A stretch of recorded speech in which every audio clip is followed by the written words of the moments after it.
코로나 때문에 많은 분들이 직장에서 하루아침에 실직하게 되었습니다. 또 코로나로 인해서 젊은이들도 취업하기가 어려운 그런 상황이 됐습니다.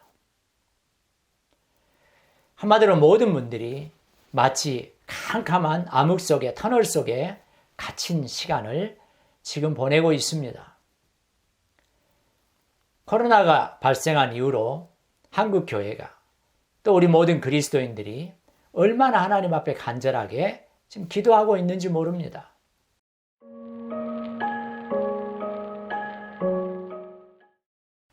안녕하세요. 닥터 바이블의 박성민 목사입니다. 오늘 이 시간에는 요한복음 11장 1절로 7절의 말씀을 중심으로 기도 응답이 더딜 때라는 제목으로 함께 은혜를 나누고자 합니다. 여러분, 우리가 신앙생활 하면서 참 많은 기도를 하나님께 드리는데요. 우리가 드리는 기도들 가운데 때로는 기도하자마자 즉각 응답받는 그런 기도들이 있습니다. 그럴 때 우리는 참 기쁘고 너무 감사하고 또 감격하게 됩니다. 하지만 어떤 경우에는 우리의 기도를 하나님께서 노라고 분명하게 하실 때도 있습니다. 그럴 때 우리는 좀 실망하기도 하고 낙심이 되기도 하지요.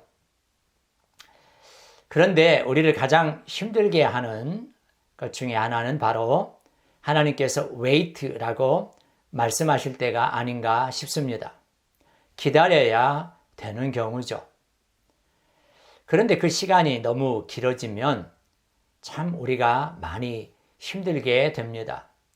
1년을 기도해도 10년을 기도해도 20년, 30년 이상을 기도해도 여전히 우리가 바라고 간구했던 대로 응답되지 않을 때 우리는 어떻게 해야 될지 참 많이 고민하게 됩니다. 여러분, 그럴 때 우리가 반드시 기억해야 될 것이 하나 있습니다. 그것은 바로 잘못된 기도는 있지만 응답이 없는 기도는 결코 없다 하는 것입니다. 우리 하나님께서는 우리의 기도를 반드시 응답해 주십니다. 비록 기다려야 되는 시간이 있을 수는 있지만 하나님께서 반드시 응답해 주신다고 하는 사실을 오늘 본문을 통해서 우리가 만날 수 있습니다. 오늘 요한복음 11장 1절로 7절에 보면 나사로라고 하는 한 인물이 등장하고 있습니다.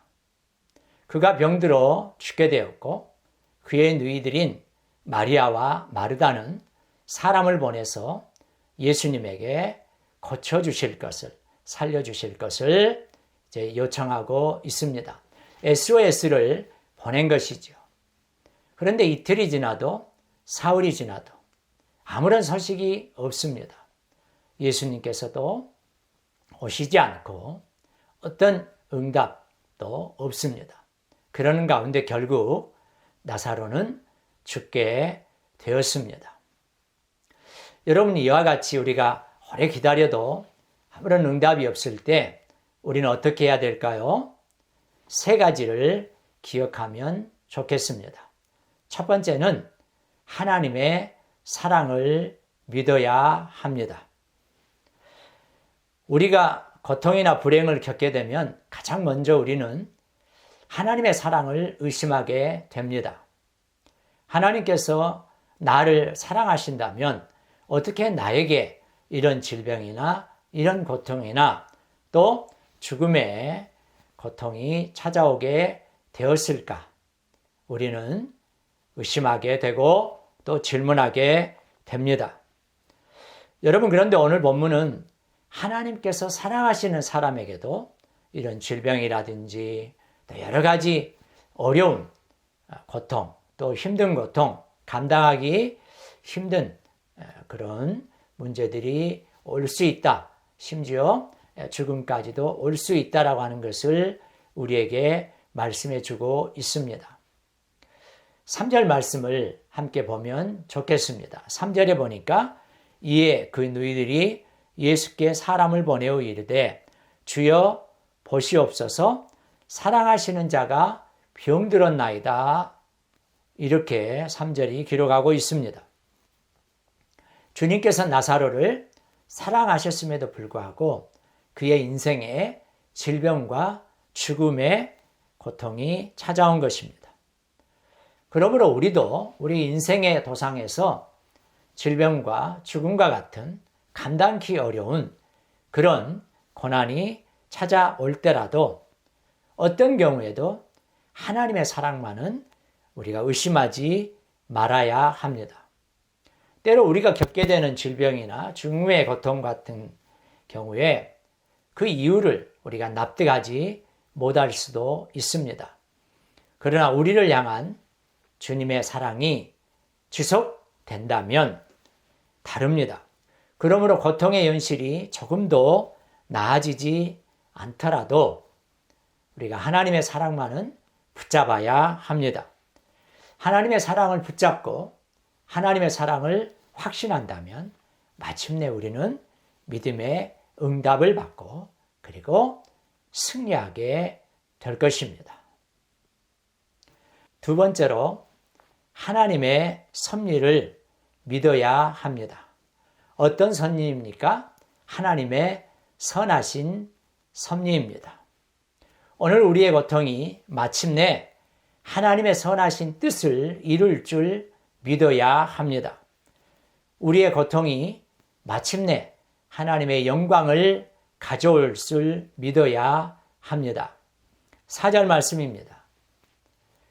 예수께서 들으시고 이르시되 이 병은 죽을 병이 아니라 하나님의 영광을 위하며 하나님의 아들이 이로 말미암아 영광을 받게 하려 함이라 하시더라.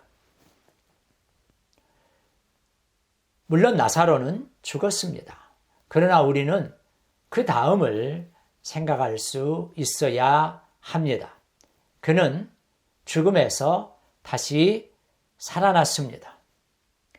죽음에서 다시 살아난 이 놀라운 사실, 이것은 단순히 질병이 치유된 것보다 훨씬 더 놀라운 승리였다라는 것을 우리는 기억해야 합니다. 여러분, 그러므로 기도의 응답이 지연될 때라도 하나님의 선하신 섭리를 믿어야 합니다. 더 좋은 하나님의 섭리와 계획이 있음을 믿어야 합니다.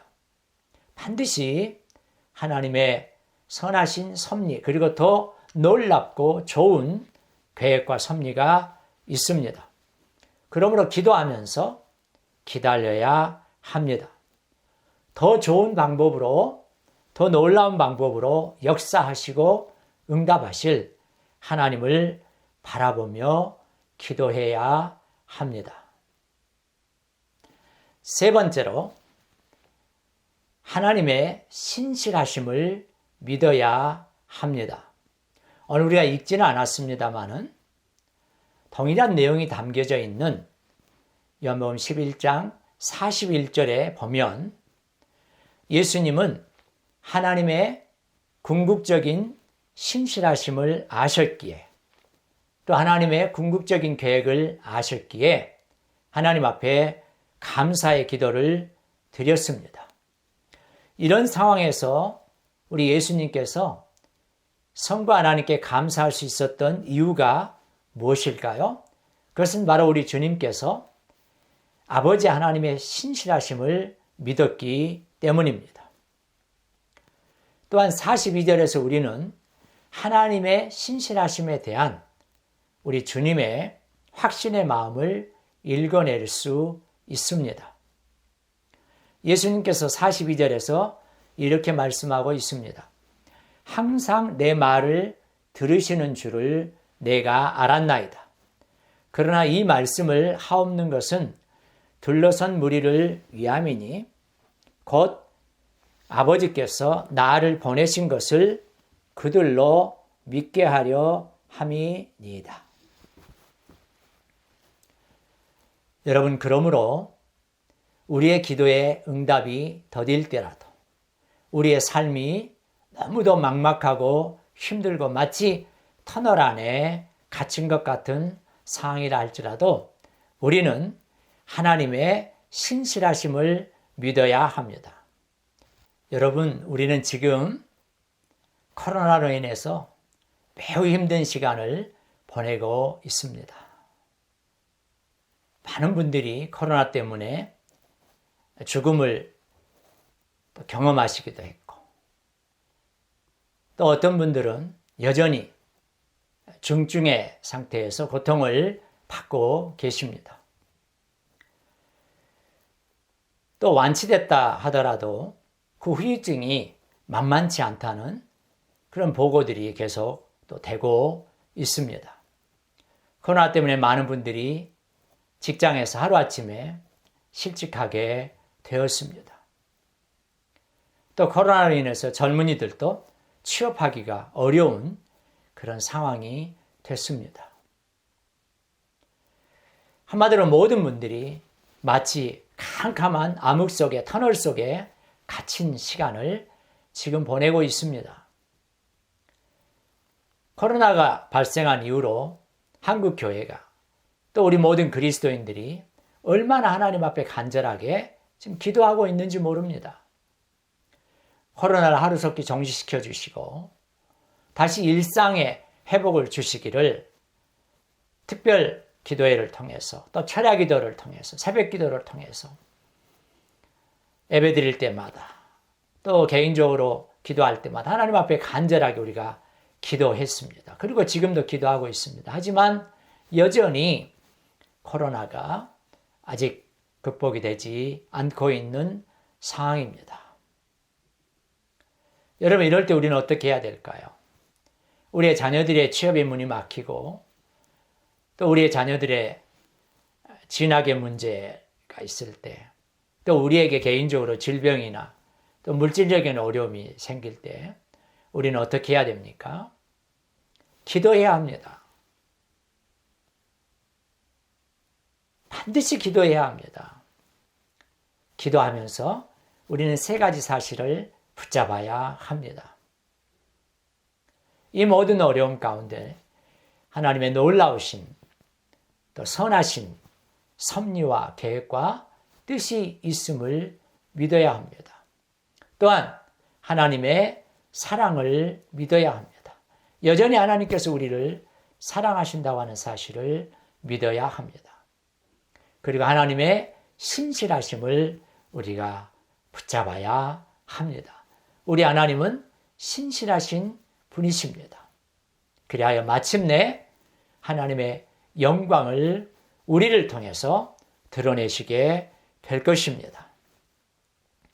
우리가 하나님의 사랑과 하나님의 섭리와 그리고 하나님의 신실하심을 끝까지 붙잡을 수 있다면, 믿음으로 붙잡을 수 있다면 우리는 어떤 어려움 속에서도, 그것이 죽음의 고통과 같은 것일지라도 마침내 승리하게 될 것입니다. 감사합니다.